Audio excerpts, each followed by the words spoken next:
Bonjour à tous, aujourd'hui on se retrouve pour la présentation d'un livre. Il s'agit du mini-guide ultime du tarot qui a été écrit par Emmanuel Iger et j'ai eu la chance de le recevoir des éditions Animae pour pouvoir le partager avec vous, à savoir qu'il sort partout, Amazon, Fnac, le 17 janvier. Voilà, donc comme ça on peut déjà le parcourir ensemble. Donc c'est un petit format, hein. Je peux vous montrer d'ailleurs par rapport à une carte de tarot. C'est ce qui vous montrera le mieux. Ça doit être un tout petit peu plus haut, voilà. C'est un tout petit format chouette à emporter partout.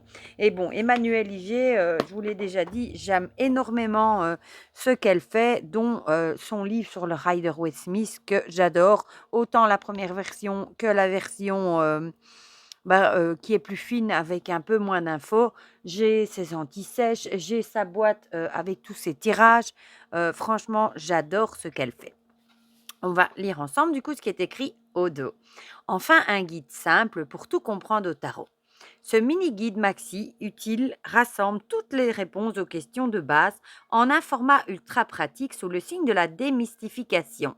C'est un véritable kit de survie tarologique. Adapté au système Rider-Waite-Smith, il conviendra aussi à tous les tarots de type Marseille ainsi qu'à l'immense majorité des nouveaux jeux modernes. Enfin, les réponses aux questions difficiles dans un format adapté aux débutants. Voilà.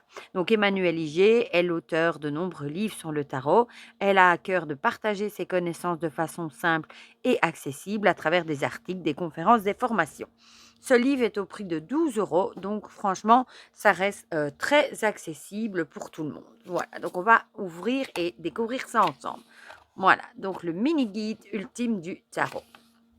On a un sommaire avec une introduction, vocabulaire et puis on a comment on se sert d'un tarot, les bases dépoussiérées, des tirages classiques, des tirages sur mesure, la signification des cartes avec des aides mémoire de survie, ensuite aide à l'interprétation, comment ne pas paniquer, puis des conclusions du même auteur et la table des matières. Voilà, donc on a une introduction où elle va nous parler évidemment un petit peu de ce qu'est le tarot, hein.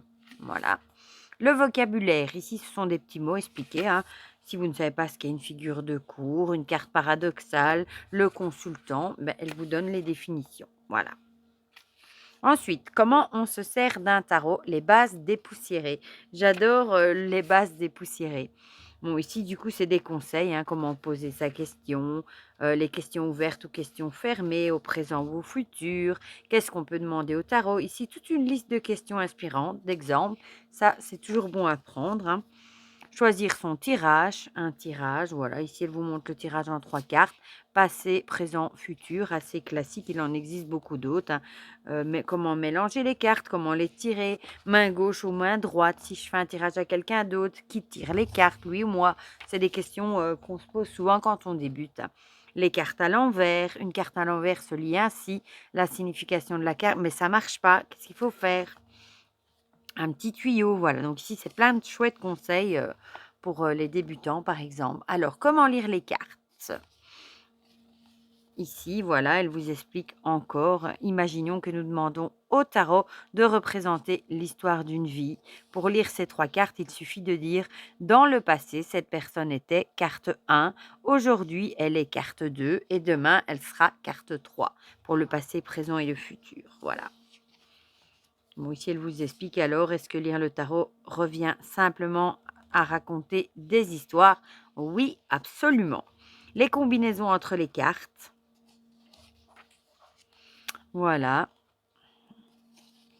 Tout ça est très très bien expliqué, hein. Par exemple, l'ermite, l'impératrice, la signification de l'ermite, de l'impératrice, ce qu'ils ont en commun, voilà. Recouvrir une carte. J'ai un tarot dont certaines cartes diffèrent des jeux habituels, comment le lire? Ensuite, on a les tirages, tirage classique et sur mesure. Comment choisir son tirage? Voilà. Pourquoi ne pas se contenter de tirer une seule carte pour avoir directement la réponse? Mais alors, où est la réponse à ma question, etc. Les tirages traditionnels. Ici, elle va vous donner des exemples comme calculer son arcane de naissance, le tirage du choix, le oui ou le non, version traditionnelle, version moderne. Ici, plein d'exemples. Quand je vous disais qu'il en existait plein de tirages à 3 cartes, hein. Ça peut être corps, esprit, âme, blessure, guérison, gain, situation, conseil, issue, voilà, etc. Tirage par thématique, meilleur tirage d'amour. Ici, elle vous en donne plusieurs pour la carrière. Tirage général, tirage pour lecteur avancé avec le tirage en croix. La croix celtique. Et ensuite, comment créer son propre tirage. Voilà, elle vous explique, elle vous donne des indices. Et comment lire un tirage sans emplacement. Et ensuite, on passe à la signification des cartes avec l'aide-mémoire de survie. Et je trouve ça très chouette. Ici, elle vous explique comment vous servir de l'aide-mémoire. Voilà. Donc, chaque carte du tarot contient une idée centrale. Les petits détails des dessins, des différents jeux servent uniquement à le souligner, jamais à ajouter autre chose. Pour vous aider à aller à l'essentiel sans vous perdre, cette aide-mémoire vous présente cette idée centrale pour chaque carte, ainsi que sa signification en fonction de son emplacement, qu'il soit positif, en force ou en qualité, par exemple, ou en négatif, faiblesse ou problème, par exemple. Cela vous évitera de vous sentir bloqué face à une carte paradoxale. Enfin, il vous propose une interprétation spécifique au cas où la carte serait sortie à l'envers. Le tarot est une invitation à penser par soi-même. Aucun livre ne peut donc suffire à vous donner l'ensemble des informations qui vous parleront. Ce que peuvent les livres, c'est vous donner un cadre et vous inspirer. N'hésitez pas à ajouter vos propres mots-clés dans les pages et au fur et à mesure de vos lectures. Voilà, et on commence par les majeurs ou le jeu de l'existence. Voilà, ici il y a un petit exercice pour s'approprier les majeurs. Le voyage du héros ou le voyage du fou, selon. Hein. Et ensuite, on passe aux arcanes. J'aime bien parce qu'elle a mis des petits onglets. Ici, on voit, on est dans les majeurs et puis on a un onglet pour chaque suite. Ça paraît de s'y retrouver facilement. Par exemple, pour le fou, donc 0 ou pas de numéro, le fou ou le mât, un personnage part à l'aventure. Tout voyage commence par un saut dans l'inconnu. Alors, à chaque fois, on va retrouver la signification, le côté en force, donc positif, en faiblesse pour le côté négatif ou à l'envers. Un conseil, non, l'envers est là par contre, en faiblesse, c'est le côté négatif. Donc la signification, y aller, partir à l'aventure sans réfléchir ni savoir ce qui nous attend, se jeter à l'eau. En force, donc si vous tirez cette carte en force, en positif, vous n'hésitez pas à vous lancer sans avoir froid aux yeux. Par contre, en faiblesse, en négatif, vous avez tendance à partir sans réfléchir ou vous n'osez pas y aller. En tirage conseil, osez vous lancer sans plus attendre, vous verrez bien ce que ça donnera. Et à l'envers, quelque chose vous empêche de vous lancer. Voilà, je trouve ça très concis, mais très chouette, moi, d'avoir directement la force, la faiblesse, le conseil à l'envers. C'est résumé et ça va peut-être aider à pas trop se mélanger les pinceaux. Ensuite, on a la même chose pour les mineurs. C'est quoi les mineurs? Voilà. Signification, un petit mot quand même sur les 4 éléments. Les cartes numérales à chiffres, ma vie au quotidien. Un exercice pour s'approprier les mineurs. Et pareil, pour chaque mineur, on retrouve sa suite, son titre, sa signification, sa force, sa faiblesse, un conseil et à l'envers. Voilà. Et on a bien entendu les figures de cours. Voilà. J'ai été trop vite. Ah, est-ce qu'elle les a mis à part? Ouais. Les figures de cours, à mon avis, sont au bout du coup. Je pense, du moins. Ouais, voilà. Ici, à la fin. Et on a exactement la même chose. Alors, ensuite, on a l'aide à l'interprétation qui est chouette aussi. Comment ne pas paniquer? Les accidents possibles, cartes négatives me font peur. Oui, ça arrive. Ça nous est déjà tous sûrement arrivé de tirer une carte qui nous fout la trouille. Hein, parce que c'est une carte négative et du coup, ça nous fout un coup de stress. Je tombe sur une carte paradoxale. Ça veut dire une carte paradoxale quand elle nous semble fortement jurer avec son emplacement, voire le contredire. Par exemple, une carte désagréable comme le 5 de denier qui sort à un emplacement positif. Ouais, c'est déjà arrivé aussi ça. Je fais un tirage à quelqu'un et il dit ça ne me parle pas. Ça, il faut l'accepter. Ça arrive aussi. La carte volontaire, celle qui jaillit. Ah, la carte sauteuse, j'aime bien les cartes sauteuses.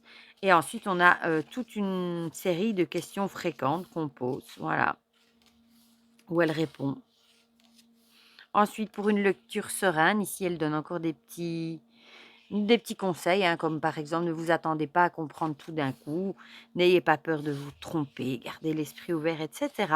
Un petit récapitulatif pour réussir ces tirages à tous les coups, un petit conseil. Ensuite, la conclusion. Et alors, du même auteur, ces livres, le fameux Le Tarot du Rider-Waite, que j'adore. Le Rider-Waite ABC, je l'ai aussi. Mon cahier de tarot, je l'ai. Devenir tarologue, je l'ai aussi. Et dans les jeux, son Marseille-Waite, je l'ai. Tarot interdit, non, celui-là, je ne l'ai pas. Coffret de 78 tirages, je l'ai. L'oracle énergie de la mer, celui-là, non. Les anti-sèches, je les ai aussi. Voilà.